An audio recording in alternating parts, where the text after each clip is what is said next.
Hello guys, welcome to my channel and my name is Adora. Now if you haven't subscribed to this channel, I hope that by the time you are done watching this video you will have a reason to do so.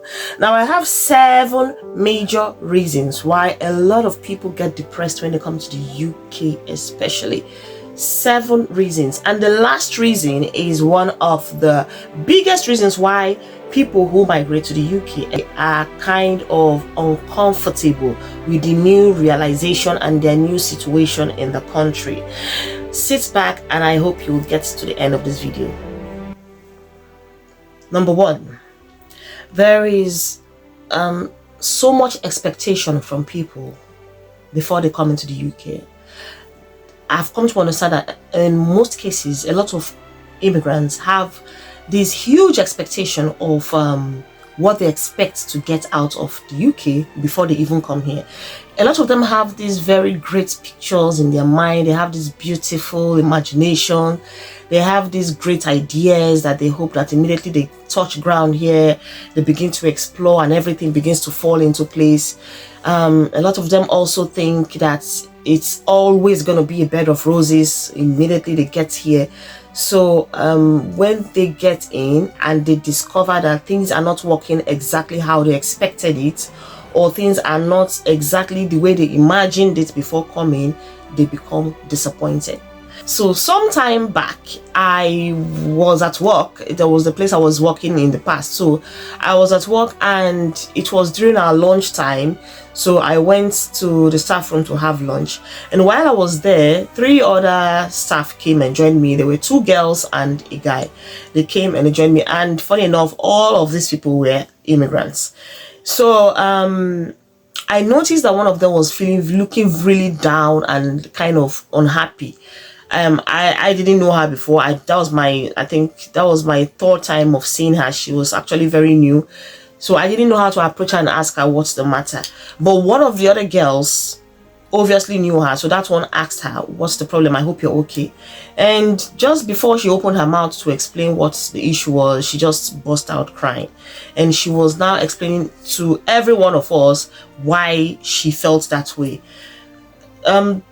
The issue with her is that there were a lot of things going on in her life at that moment, and it was kind of too much for her to bear, ranging from, you know, the new situation she has found herself. Like, things were not actually working the way she expected. She was getting too stressed out with work, especially, and all of that was like, you know, like when you have been bottling something up inside you for a long time and you have the opportunity to let it out. That was exactly what happened to her. So that day she said so many things, and while she was talking, the other friends of hers were also like consoling her, telling her that, oh, they've gone through this thing before, they're actually going through it now, that, you know, she's not an exception when it comes to issues like this. Now, the second point a lot of people actually face when they come in here, and it affects them a lot, is starting afresh. Some people, in fact, almost all the people I have met here in UK that have just come in, a lot of them have very fantastic stories to say about themselves when they were back home. I've heard people say they had very good jobs. I've heard a lot of people say they had thriving businesses. People have actually told me that, oh, that their lifestyle back home was very, you know, on the luxurious aspect. Their lifestyle back home was nice, was good. They had everything at their beck and call. They had staff for themselves. They had cars. They had properties. They were living well. They had a very good lifestyle. And some even have to tell me that, oh, they had good jobs. They had managerial positions. They have, you know, top positions at work. Only for them to get to the UK and they discover that they have to start afresh. Now, starting afresh in most cases means that irrespective of whatever degree you have back home, irrespective of whatever position you have back home, you come to the UK, and in most cases those degrees, maybe those offers or whatever it is you have, might not be recognized here. So what do? You have to take 1 or 2 courses to uplift your degree a little, or uplift whatever position it is you want, or you actually have to start from the scratch. You actually have to start from those little jobs and It takes time for you to build your way in, to climb that ladder. And this is what a lot of people are actually struggling with. Like, they are struggling so much with this that they can't understand why them, for instance, them, a graduate, a university graduate from back home, let's say from Africa, would have to come over to the UK and start doing certain jobs that they didn't bargain for, certain jobs that do not align with what they actually studied back in school. But that's the reality. You're coming with whatever degree, whatever title you have back home. You come into a different climate, a different environment where their policies are different. You would have to change your way of life. You will have to change your own thinking, your belief, and so many things to fit in, to adapt. So this is one of the reasons why a lot of people feel like, I just left everything I have back home only to come here and I'm starting afresh. So these are one of the reasons why people get depressed. Because come to think of it, assuming you back home, you were working in the bank, you had a great job, you had a great position, or let's say you were even a bank manager, only for you to get here and you discover that you're not just going to get that bank managerial position easily. You have to start from somewhere to get to where you used to be back home. Now, the next point is another point that everybody struggles with, irrespective of how new you are, even if you've been here for ages or you've just been here for a year: the weather. The UK British weather is a miserable one. If you're the kind of person that you're used to, hanging out in the sun in a very hot country, or you are very used to, you're coming from a country where the weather is very warm, where the weather is nice, where you will have to wear anything you like, expose your bodies, or you have that beautiful warm weather that has to melt your body, make you feel okay, and all of a sudden you find yourself in the UK where the weather is always cold, where you always have to cover up, where you always have to shiver when you go out. Indoors you are cold, outdoors you are cold. Like, you have to now endure this for many months, because even that during the summer sometimes is as good as winter. It's still very cold. You will struggle with all these things because you will begin to wonder, why do I have to live this way? Why do I have to be miserable? And why does this weather have to make me feel very uncomfortable? Bear it in mind that in most cases the weather has a lot to do with your mental health. It contributes to the way we feel. You know what it is when you come out every time and you're expecting to see a jolly good weather. All of a sudden it starts raining or it's just cold. It dampens the mood. And imagine when you're always in a bad mood, you're constantly in a bad mood. What does it do? It affects your mental health. So this is one part that a lot of people, it doesn't matter how long you have been here, we are all still struggling through this weather thing. It is not something you get used to easily. Anyway, I haven't seen anyone that has told me that they are used to cold and they love the cold. I really haven't seen. A lot of people I have seen keep telling me that they struggle with the weather. Now, if you are a social butterfly, you will struggle here because the social life here is as good as non-existent, especially when you are in cities, or rather you are in towns where you don't have much of your the kind of community you want. You don't have much of the kind of circle you think you could fit into, or that have the same social lifestyle as you used to have wherever you're coming from. You will definitely struggle.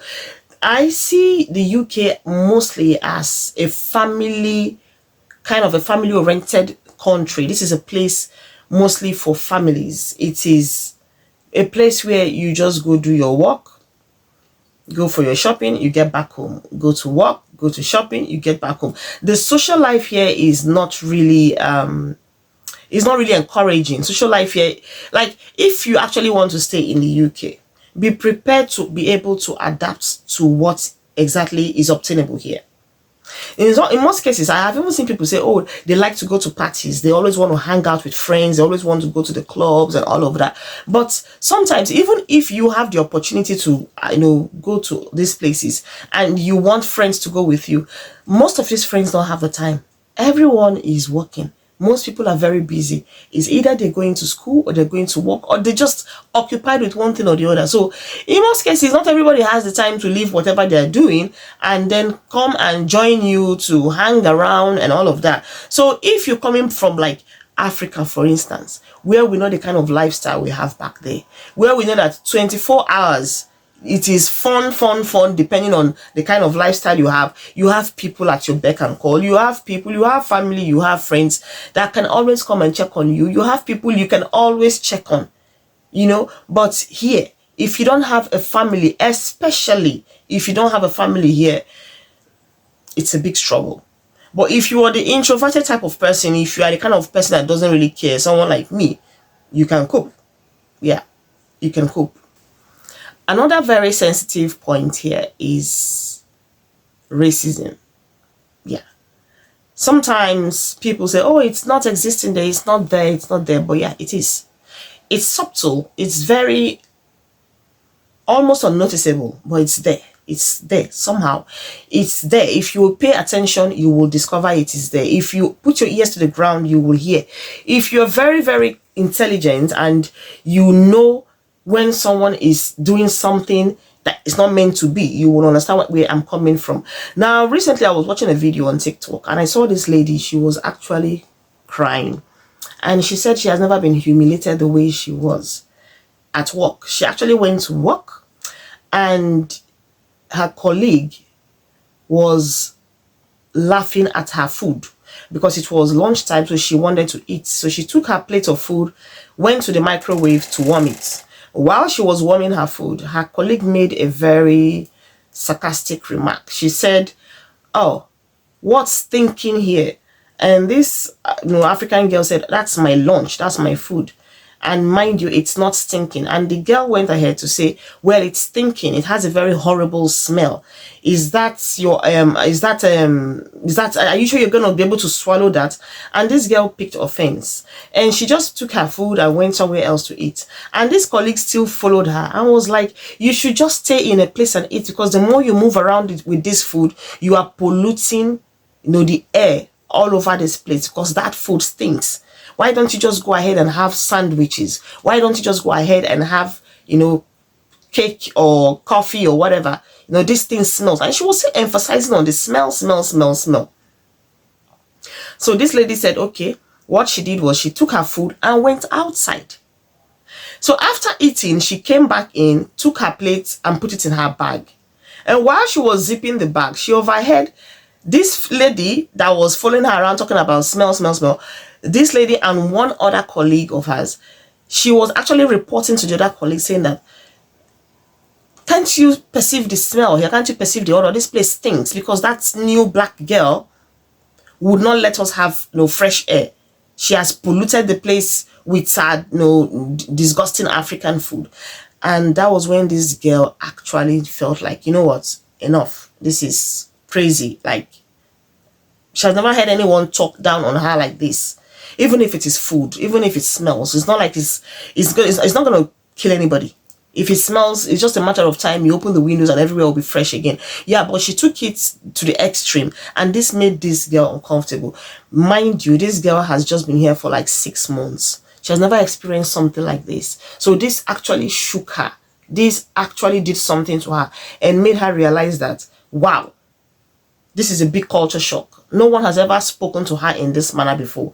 But here she is being shamed for the kind of food she has, or rather where her food comes from. So that's one thing you will have to grapple with if you are just coming. It's there. The next point is the work hours, the long work hours. Now, some people are not used to working 12 hours, 14 hours shifts. And then you come to a situation whereby the only job that's available for you is like 12 hours, 14 hours. And then you have to do this like 3 or 4 days, depending on how often you work in a week. Sometimes by the time you get home, you are stressed out, you are tired, you are weak, you are confused. All you want to do is just go to bed, get ready for the next day. The next day you go back to work and all of that. And by the time you keep doing this thing for quite a while, you discover that you are being drained.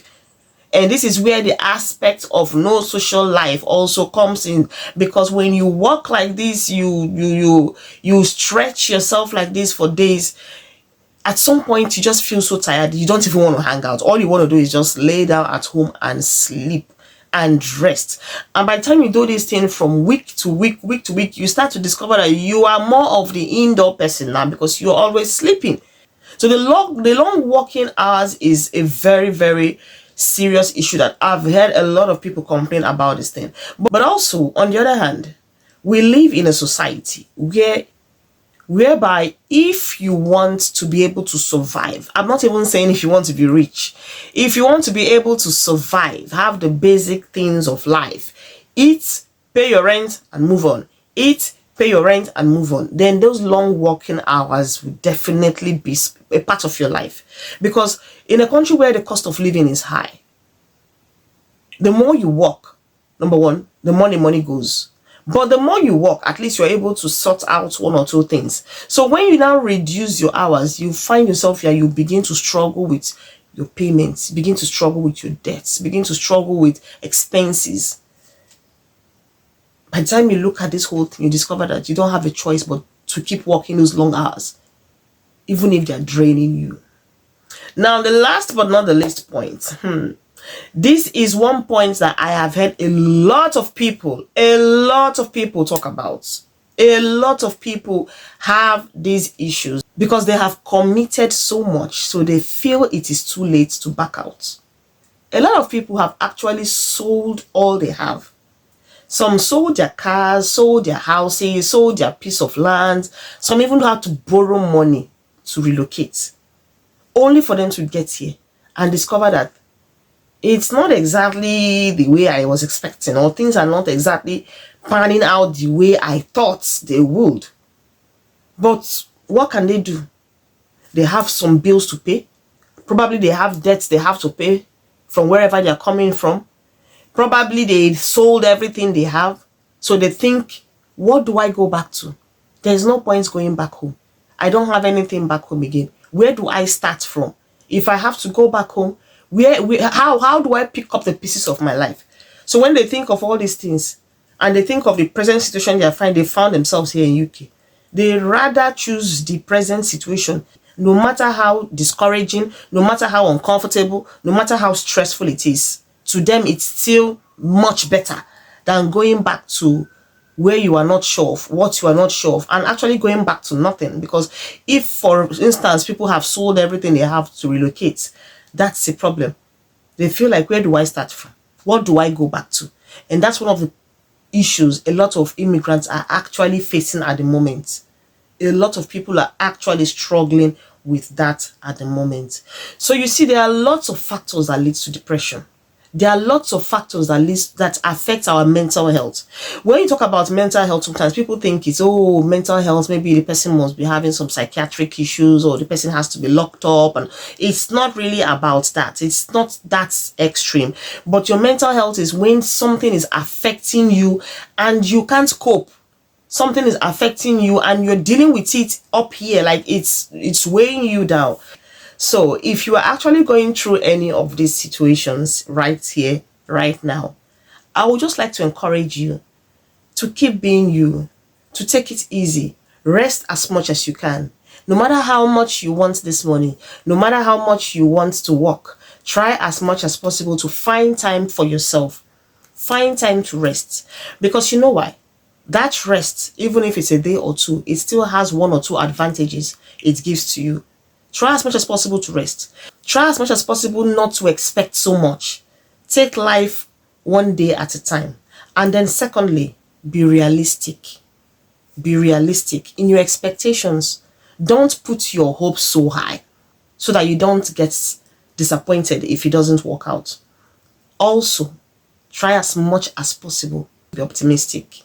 Because being negative all the time about your situation, about the way you're feeling, won't help issues at all. It will only escalate your present situation and even make you feel more depressed. Thank you very much for joining this video, and I hope to see you in the next one. Bye.